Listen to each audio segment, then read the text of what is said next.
अब बात करेंगे नेहरू समिति 1928 की। भारत नेहरू समिति जो रिपोर्ट थी ये 1928 को आई थी। उस टाइम भारत के जो सचिव थे, बारकेन हेड थे, इसको स्वीकार किया था। जो नेहरू समिति रिपोर्ट थी उसको स्वीकार किया था कांग्रेस के द्वारा।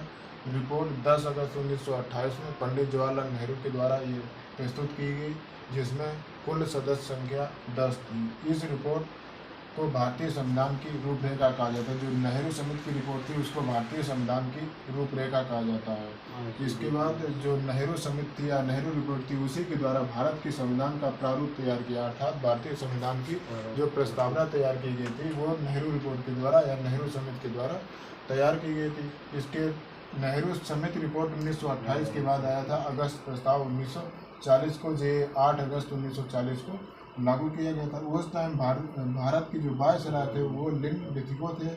और इसका जो अगस्त प्रस्ताव का कार्य था युद्ध सलाहकार समिति का गठन करना।